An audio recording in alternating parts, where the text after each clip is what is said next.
Yes, good morning children, class 9-10. Welcome back with the video again on the same topic that is modals. हम इस पे बात किए थे पिछले दो वीडियोस में. पहला था it was introduction about modals and second was की use of shall. Today we are moving further with one more modal that is will. So uses of will. बच्चों before moving on with this, let me make you understand दो तीन बातें समझ में आनी चाहिए आपको. First of all कि modals most probably in day-to-day life communication, whenever there is a chance of talking, conversation in English, we use it generally, but we don't understand its uses. We are using it, but not aware in what sense we are using. Actual में modals का utilization जो use करते हैं हम बात करने में, अपने communication में, वार्तालाप में, बड़ा प्रभावकारी होता है, बहुत impactful होता है. इसका यूज करते हो तो आपका लहजा बोलने का जो तरीका है उसमें बदलाव आ जाता है. कई चीजें आप बहुत सॉफ्टली बोलते हो, रूडली बोलते हो, स्ट्रांगली बोलते हो, पोलाइटली बोलते हो, रिक्वेस्ट के लिए बोलते हो. ऐसे मोडाल्स का यूज करके हम इसको इंपैक्टफुल सेंटेंस बना देते हैं. एंड दैट्स व्हाई आपके सिलेबस के अकॉर्डिंग मोडाल्स आपको जानकारी होनी चाहिए. और किस तरह से होनी चाहिए वो इंट्रोडक्शन में आप समझ में आया होगा, आपने देखा होगा. फर्स्ट सेकंड वीडियो में आपने देखा होगा शैल के लिए. ठीक उसी तरह से we will moving on with the will. तो यूज ऑफ विल जरा इसको समझते हैं, एग्जांपल लेते हैं और फिर ये सेक्शन जो इधर दिख रहा है आपको, ये जरा गौर से देखिएगा. मैं एक्सप्लेन तो कर दूंगा but this is your task, this is a homework.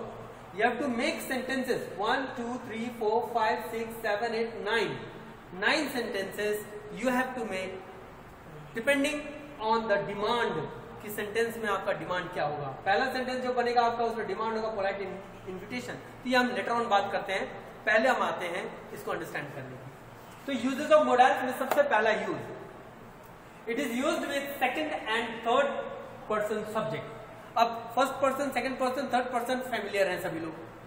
Tense में भी किए थे, नरेशन में भी किए थे, वॉइस में भी किए थे, और अब बात करते हैं हम मोडाल्स में. तो इसका जो फर्स्ट पर्सन सेकंड पर्सन और थर्ड पर्सन का जो यूज है विल के साथ वो होता है प्रेजेंट सिंपल फ्यूचर में. यानी कि विल के साथ जब फर्स्ट पर्सन के साथ आप सेकंड पर्सन के साथ जब आप यूज करेंगे विल को, तो वो समझ जाए फर्स्ट सेकंड पर्सन के साथ ही है, थर्ड के साथ नहीं है. Means this sentence is of simple present future. ठीक है ना. टू प्रेजेंट सिंपल फ्यूचर, ये प्रेजेंट का मतलब है तो प्रस्तुत करना. सिंपल फ्यूचर ये है आपका. प्रेजेंट का मतलब यहाँ पे प्रेजेंट टेंस नहीं, प्रस्तुत करना. तो क्या प्रस्तुत करने के लिए? सिंपल फ्यूचर टेंस के सेंटेंसेस को प्रेजेंट करने के लिए. तो आइए उसकी एग्जांपल देखते हैं. ही विल गेट गुड मार्क्स, उसको अच्छा मार्क्स मिलेगा. गा आ जाता है ना, गागे की यूज करते हैं. So he will get good marks. Same way में एक और देखते हैं इसका. Will he be 16 next month. आ रहा है ना आपका, आ रहा है ना आपका इसमें. तो इसी तरह से they will play A match in the evening. तो इस तरह से हमने देखा कि फर्स्ट सेकंड पर्सन और थर्ड पर्सन के साथ विल का यूज करते हैं. लेकिन ध्यान क्या देना है, जब सेकंड और थर्ड के साथ यूज करें अगर विल का, या सिंपल स्टेटमेंट हो या इंटरोगेटिव हो, तो इसका मतलब कि आप उसको सिंपल फ्यूचर में यूज कर रहे हो. नेक्स्ट मूव करते हैं अगले पॉइंट की ओर. It is used with first person.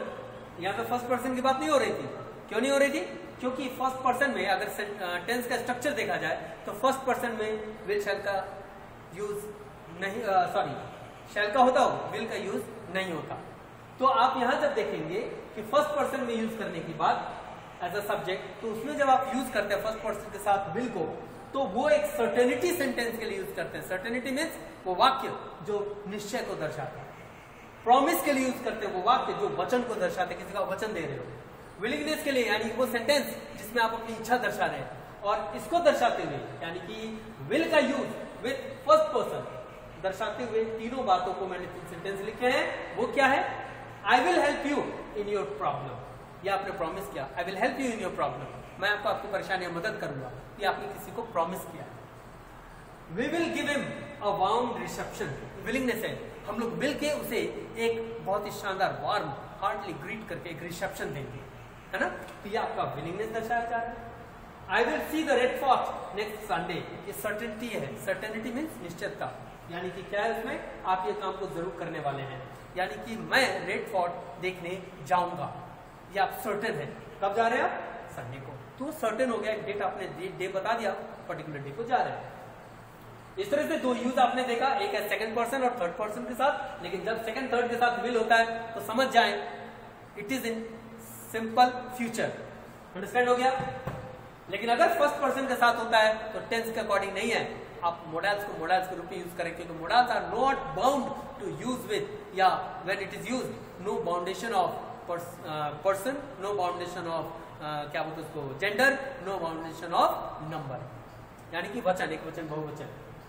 Third आते हैं, it is also used with first person subject to show determination और थ्रेट। इसको लंबा जाता बोल के एक सेक्शन में ला दिया कि फर्स्ट पर्सन के साथ आप विल का यूज करते हैं दो और बातों को जानने के लिए, वो क्या, या प्रेजेंट करने के लिए, दर्शाने के लिए। कोई कहे तो अंडरस्टैंड करेंगे, आप कहें तो आप प्रेजेंट कर रहे हो, वो क्या चीज, एक डिटर्मिनेशन दैट इज दृढ़ निश्चय, और दूसरा थ्रेट यानी धमकी।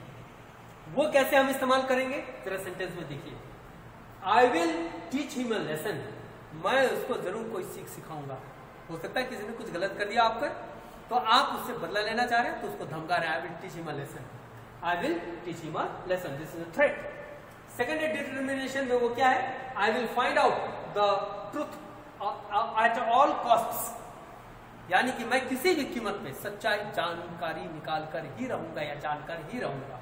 ये आपका दर्शा रहा है डिटर्मिनेशन, आप दृढ़ संकल्प है कि मैं ये करके रहूंगा।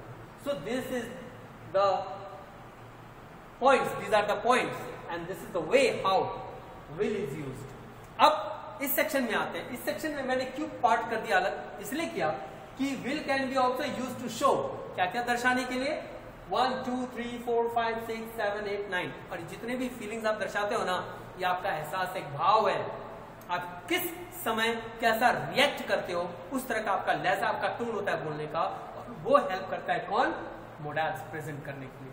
तो यहाँ पे जब विल का यूज आप करेंगे तो विल का यूज करने में ध्यान देंगे, आप इन चीजों में भी इस्तेमाल कर सकते हैं। और कौन सी चीजें हैं, पोलाइट इन्विटेशन, किसी को विनम्र न्योता देने के लिए, है ना, निमंत्रण, कमिटमेंट, प्रतिबद्धता, आप कमिटेड होते हो किसी से किसी बात के लिए, तो वहां भी विल का यूज कर सकते हो आप। पोलाइट इन्विटेशन के लिए जैसे कि will you please come to my house for a cup of tea, क्या आप मेरे यहाँ आएंगे मेरे घर एक चाय के लिए, तो ये बहुत पोलाइटली आपने इन्विटेशन दिया। उसी तरह से प्रतिबद्धता, कमिटमेंट के लिए, उसी तरह से पोलाइट रिक्वेस्ट, विनम्र अनुरोध, जैसे कि will you please be quiet for a moment, क्या आप थोड़ी देर के लिए चुप रहेंगे, आपने एक रिक्वेस्ट किया, अनुरोध किया है विनम्रता से। एक होता है यू जस्ट शट अप, तो ये थोड़ा सा रूडली हो गया, है ना, तो ये विनम्र पोलाइट रिक्वेस्ट के लिए।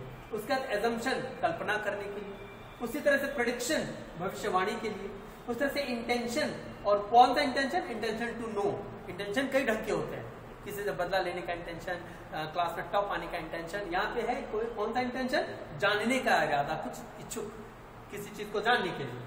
फिर अंडरस्टैंडिंग, किसी बात को समझ जाने के लिए, यानी समझ आ गई आपको, तो उसको कैसे आप प्रेजेंट करोगे अपने सेंटेंसेस में। उसके बाद है इंटेंशन अगेन, लेकिन यह इंटेंशन, इरादा किसी भी तरह का हो सकता है, वो इंटेंशन था, याद रखिए आप, ये इंटेंशन था जानने का इच्छा, जैसे किसी चीज को जानने की इरादा हो तो would you please tell me when will the result come, है ना, when will the result come, when will, कब आएगा रिजल्ट। तो अगर पोलाइट ज्यादा न करना हो तो व्हेन विल यू प्लीज को हटा दीजिए, क्योंकि गुड मॉडल्स को भी हम अगले में पढ़ेंगे। तो when will the result come, result कब आएगा, तो आपने कुछ जानने का इच्छा जताया, उसमें विल लगा दिया। उसी तरह से ये इंटेंशन, इरादा डिफरेंट, और ये कैपेसिटी यानी योग्यता, क्षमता को दर्शाने के लिए, जैसे कि this bucket can hold, this bucket will hold 10 litre of water, इस बकेट में 10 लीटर पानी आएगा, विल होल्ड, यहाँ पे विल आपने यूज किया कैपेसिटी को दर्शाने के लिए। और इस तरह से ये जो मैंने अलग सेक्शन डाला हुआ है कि विल का यूज ऐसे भी किया जा सकता है। तो स्टूडेंट, मैं चाहूंगा कि आज ये वीडियो जब आप देखें, प्लीज 1 2 3 4 5 6 7 8 9 टाइप्स ऑफ सेंटेंस, जिसमें ये है ना आपके भाव यानी थॉट सेंटेंस में नजर आने चाहिए विल के यूज के साथ, और भेजें, आप लिखें और उसका क्लिक करके ग्रुप में डालें।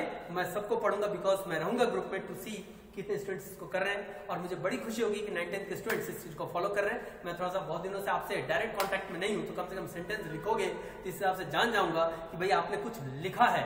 And right your sentence and name. Sentence जब खत्म कर दो तो शीट पर अपना नाम डाल देना, ताकि मैं समझ जाऊं फला स्टूडेंट ने ये लिखा है अपना homework. So this is the homework, note this as a notes and note this down for homework. Thank you. That's all for the day. Next modals को बढ़ाते हुए in the next video we will meet very soon. Thank you.